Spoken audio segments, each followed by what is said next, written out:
Gold, trusted gold buyers. మీరు తాకట్టు పెట్టిన బంగారాన్ని విడిపించి ఈ రోజు ఉన్న మార్కెట్ ధరకు కొనబడను.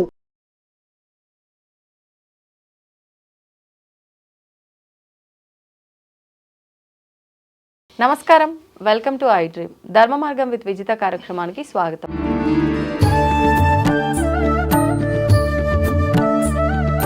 నమస్కారం అండి. నమస్కారం. గురుగారు, ఆషాఢ మాసంలో మన తెలంగాణలో బోనాల పండుగ అనేది చాలా చక్కగా జరుపుకుంటూ ఉంటాం. పోతురాజుల విన్యాసాలు, ఆడవాళ్ళంతా చక్కగా బోనాలు తీసుకొని అమ్మవారికి తీసుకెళ్ళి నివేదన చేయటము, ఇవన్నీ కూడా చాలా బాగుంటుంది. అసలు ఎందుకు ప్రత్యేకించి ఆషాఢ మాసంలోని ఈ బోనాల పండుగ? శ్రీ గురుభ్యో నమః. శ్రీ మహాగణాధిపతయ నమః. శ్రీ మహాసరస్వత్యై నమః. హరి ఓం శ్రీమాత్రే నమః. ముఖ్యంగా ఈ ఆషాఢ మాసంలో ప్రత్యేకంగా బోనాలు. మీకు ఇందాక ఒక విషయం చెప్పింది ఏంటంటే, దేవతలకి రాత్రి సమయం ప్రారంభమవుతుంది అని.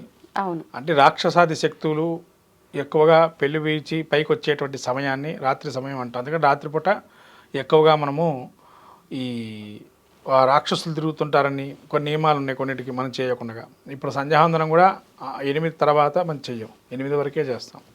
8 తర్వాత ఇంకా రాత్రి సమయం అవుతుందని, ఈలోగానే రాక్షసులు రాకుండా సంధ్యావందనాది కార్యక్రమాలు నిర్వర్తిస్తుంటారు.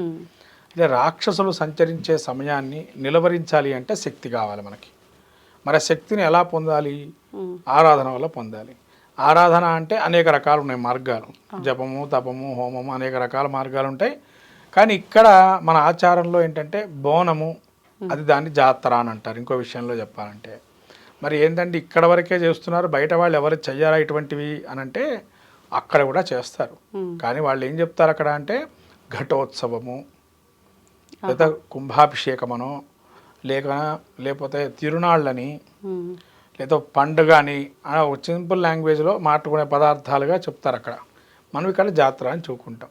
మరి బోనం అంటే ఏంటమ్మా అంటే ఒక చెంబులో నీళ్లు, దానిలో వేప మండలు. వేప మండల వల్ల ఏంటంటే మనకు తెలిసినటువంటిది యాంటీబయోటిక్స్ లాంటివన్నీ ఉంటాయి.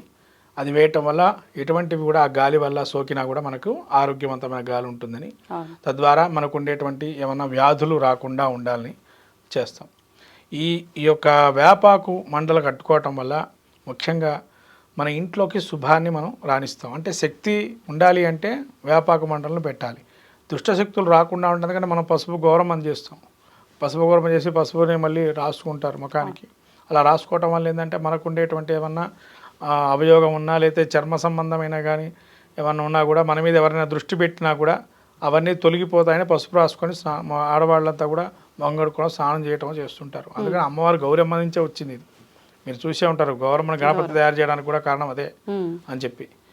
అంటే ఇక్కడ కూడా ఏంటంటే బోనంలో చేసేటువంటిది అంటే శాకాహార భోజనంగా పెడుతున్నారు. ఇక్కడ బోనం అంటే భోజనం. అసలు అమ్మవారికి భోజనాన్ని బోనం అని పెట్టారు.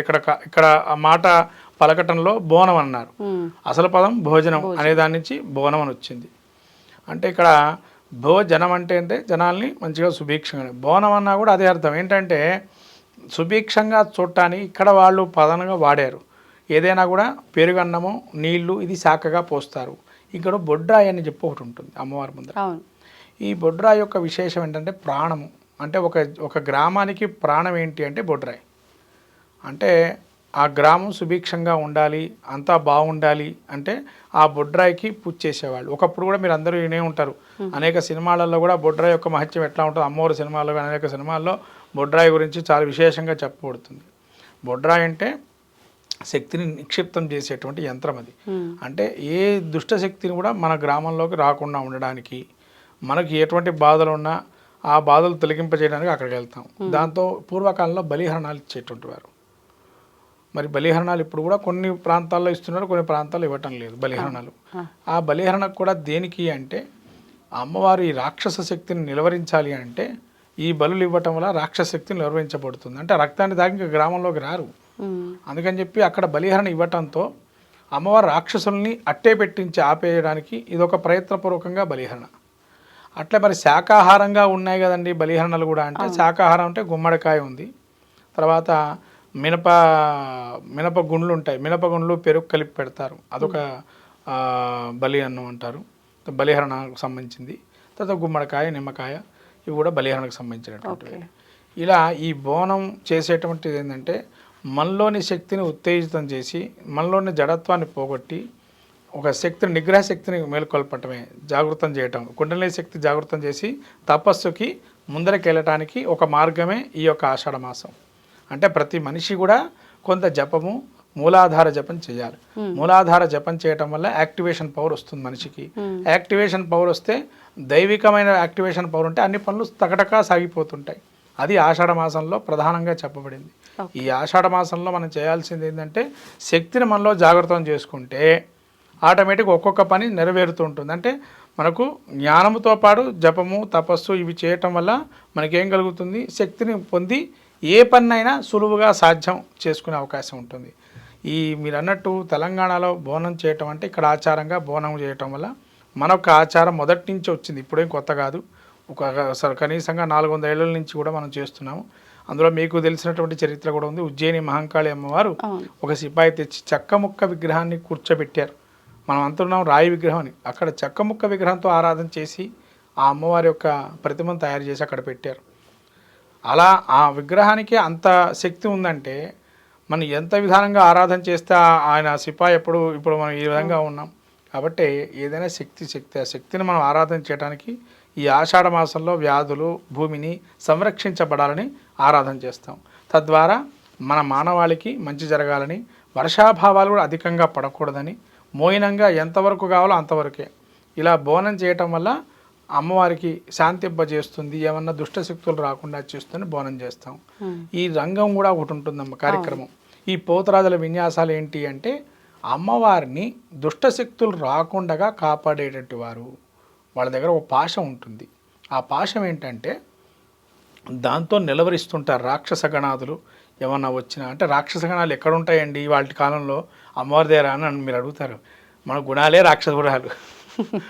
బయట మనం చూస్తుంటే వాడు ఎగురుతుంటే వాడితో పాటు వీడు ఎగరడం మొదలు పెడతారు, కానీ తోసుకోవటం కానీ భక్తి భావన అనేది ఎక్కడా ఉండదు. రెండోది ఏంటంటే ఆహారం, ప్రధానంగా ఆహారం అక్కడ తినేస్తే అక్కడ పడేస్తారు. ప్రసాదం ఇచ్చినా అంతే, బోనం చేసినా అంతే, శుభ్రత అనేది ఉండదు. అమ్మవారికి ఎంతో శుభ్రత కావాలి, ఇవన్నీ చేస్తారు. ఇంకోటి ఏంటంటే, పోతురాజు విన్యాసాలు ఏంటంటే, అమ్మవారు వీళ్ళు నిర్దేశించింది, వీళ్ళ శక్తిని ఇస్తుంది వీళ్ళకి.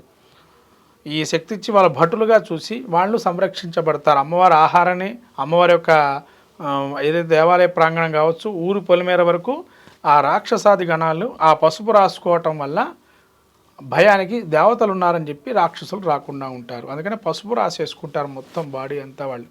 ఈ పోతరాజు కొంతమంది తమ్ముళ్ళుగా భావం చేస్తారు. శివశక్తుల స్వరూపాలు, శివగణాలని చెప్పి, అమ్మవారి శక్తికి నిలబడాలంటే శివగణాలు ఉండాలని చెప్పి శివగణ స్వరూపం కూడా చెప్పబడుతుంది వాళ్ళని. అలా శివగణాలను కూడా చెప్పబడతారు. ఈ విధంగా వాళ్ళ శక్తిని నిర్దేశించి వాళ్ళు మీకున్నాం మేమున్నామని ఆ పోతురాజుల ద్వారా ఉద్దేశించి మనకు చెప్పబడుతుంది అనుకోండి. ఇక్కడ పోతురాజులు పెట్టింది కారణం ఏంటంటే, దైవిక శక్తి ఉందని వాళ్ళు మనకు నిర్దేశించి చూపిస్తున్నారు. మనం దేవం మానుష రూపేణ అంటాము. ఆ రూపంలో కూడా, మానుష రూపంలో కూడా మనకుండే భయాలు, ఆందోళనలు పోతాయని చెప్పి ఆ అమ్మవారే ఇటువంటి వారిని ఈ విధంగా నిర్దేశించి చూపిస్తుంది. తర్వాత జోగిని దేవతలు కూడా ఉంటారు కొంతమంది. ఇది మొత్తం కైంకర్యంగా దేవతా స్వరూపంగా కైంకర్యం ఇస్తారు. వాళ్ళు ఇంకా మళ్ళీ మామూలుగా మనలాగా వివాహాది శుభ కార్యక్రమాలు, వివాహాలను ఏం చేసుకోరు, అమ్మవారికి అంకితం చేస్తారు. వాళ్ళంతా కూడా అగ్నికుల క్షత్రియులు అంటారు వాళ్ళని. ఒకప్పుడు అగ్నికుల క్షత్రియులు అంటే ఎక్కువగా అంటే క్షత్రియ వంశం వాళ్ళు కొంతమంది ఉన్నారు. అటువంటి వారు దేవతా స్వరూపం ఉంటారు. కొంతమందికి ఎవరి శక్తి వాళ్ళది. ఇప్పుడు కాలంలో వాళ్ళు వీళ్ళని ఏం లేదు, అందరూ కూడా దేవతా ప్రీతికి వాళ్ళ శక్తి కొలది చేస్తున్నారు. కాబట్టి అలా చేయటం వల్ల శక్తిని నిక్షిప్తం చేసి, జాగృతం చేసి మనకు యాక్టివేషన్ పవర్ చుట్టూ గ్రామానికి, నగరానికి, మండలానికి, రాష్ట్రానికి సుభిక్షంగా ఆ యొక్క అమ్మవారి అనుగ్రహం ఉండాలని కోరుకుంటూ, ఆషాఢ మాసంలో ఇటువంటి శాఖాపరమైనటువంటి ఆహారాన్ని ఇచ్చి మనం అమ్మవారిని కొలుస్తున్నాం. కొన్ని రాష్ట్రాల్లో బలిహరణలు కూడా చేస్తున్నారు. ధన్యవాదాలు. నమస్కారం.